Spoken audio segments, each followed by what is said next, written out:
Somewhere in the sunburnt heart of Australia, a war is being fought.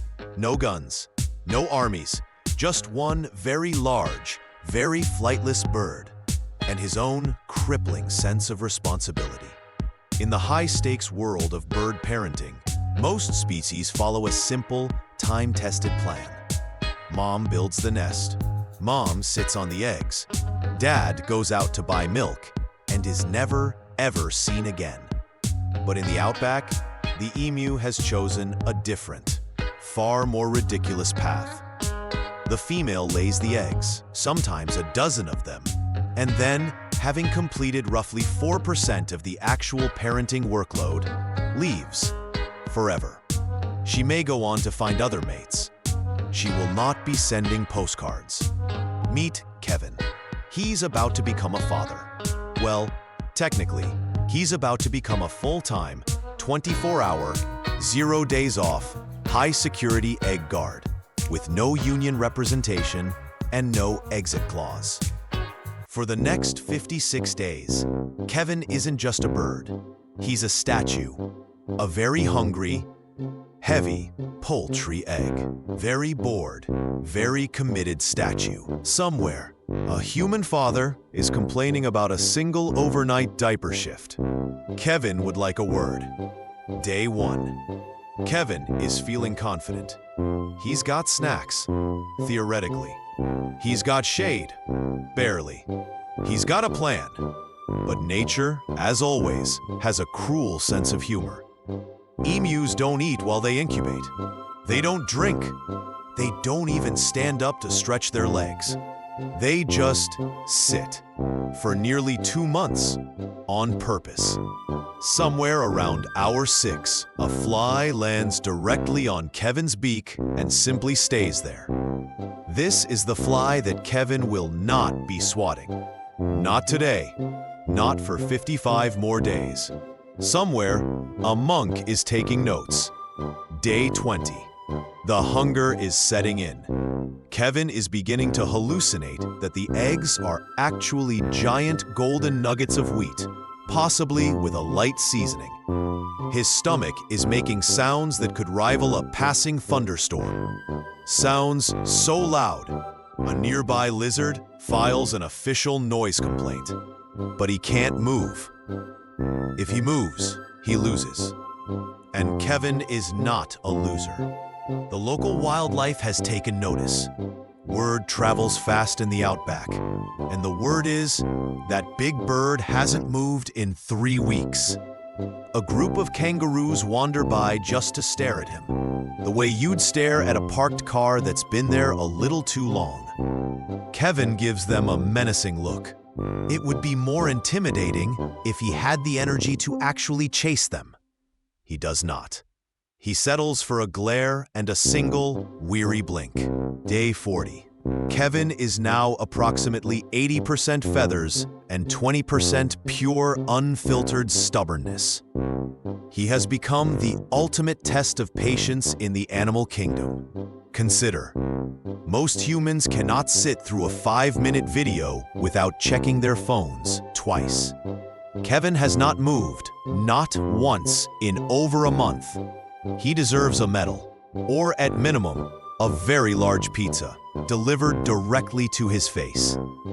Scientists will tell you this is called instinct. Kevin would tell you, stop, that it feels a lot more like a hostage situation he willingly signed up for. It's not just boredom Kevin has to contend with. The outback is full of creatures who look at a nest of emu eggs and see one thing: brunch. Enter the dingo. Every nature documentary needs a villain, and this one arrives right on cue. Kevin faces an impossible dilemma: protect his future children while being, for all practical purposes, glued to the ground. This is the parenting equivalent of guarding a bank vault while handcuffed to the vault. But Kevin has a trick up his very featherless sleeve. He puffs out his chest. His neck sack inflates dramatically. And then, from somewhere deep within him, He produces a booming, low-frequency call that quite literally vibrates the ground beneath him. Translated from emu, it says, "I am a very large bird. I have not eaten in 6 weeks, and I am extremely cranky about both facts." It's surprisingly effective, especially considering he's delivering this warning while sitting on his bottom, in the same position he's held since roughly the invention of the wheel. The dingo's confidence evaporates instantly. It turns tail and sprints off into the scrub. Threat neutralized. Kevin does not celebrate. Kevin cannot afford the calories to celebrate. By day 50, Kevin has repelled roughly 14 separate threats. He has stood up exactly 0 times.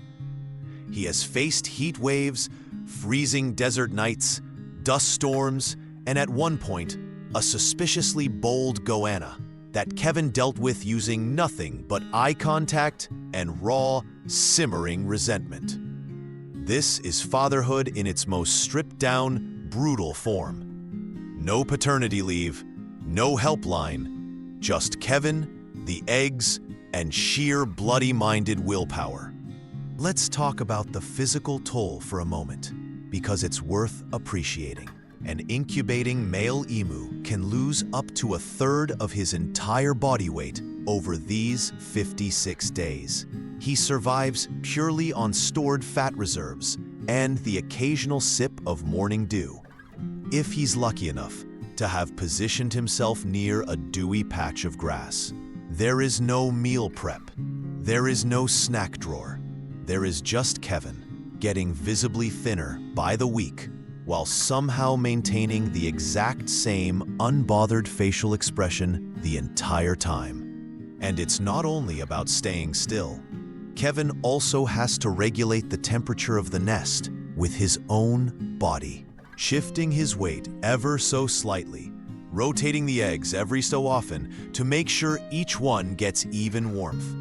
It's a job requiring the patience of a monk, the discipline of a soldier, and the metabolism of someone on a very extreme, very involuntary diet. Day 56, the magic moment. Kevin's long, painful, faintly ridiculous vigil has finally ended. The eggs are cracking, and suddenly, Kevin isn't just a guard anymore. He's about to become a teacher, a protector, and, whether he's ready or not, a full-time human jungle gym. The chicks emerge already running. No instructions needed. Just vibes and momentum. Kevin, meanwhile, attempts to stand for the first time in nearly 2 months. His legs, unsurprisingly, have forgotten how legs work. He wobbles, takes 1 step, takes a 2nd step, and goes down face first into the dirt. The chicks immediately treat this as an invitation and pile on top of him, chirping happily, as if this was always the plan. He's exhausted. He's lost nearly 1/3 of his body weight. He has almost certainly forgotten how running works. But he did it. Against boredom, hunger, dingoes, and one extremely persistent fly, Kevin successfully hatched the next generation, single-handedly, without complaint. Well, without audible complaint. As the sun sets on the outback, Kevin watches his little flock scatter, squabble, and immediately try to eat a rock. He doesn't get a reward, no applause, no ticker tape parade, no world's best dad mug, just a lifetime ahead of him, trying to keep 20 tiny, fluffy velociraptors from walking headfirst into a cactus. And really, isn't that parenthood in a nutshell? 56 days of sacrifice for a lifetime of catching kids before they walk into cacti. Kevin will spend the next several months protecting, teaching, and occasionally sprinting after these chicks, who, statistically, will ignore most of his advice. He wouldn't have it any other way, mostly because he's too tired to have it any other way. So tonight, wherever you are, take a moment. Think of Kevin, sitting, starving, booming at dingoes, doing it all without a single day off, a single meal, or a single thank you. Dad of the year, Kevin. Dad of the year. Runner-up, literally every other male in the animal kingdom who did significantly less. This has been the unsung hero, Emu Dad versus the Outback. Go hug your father. Or, if he's an emu, keep a respectful distance and maybe just leave some water nearby.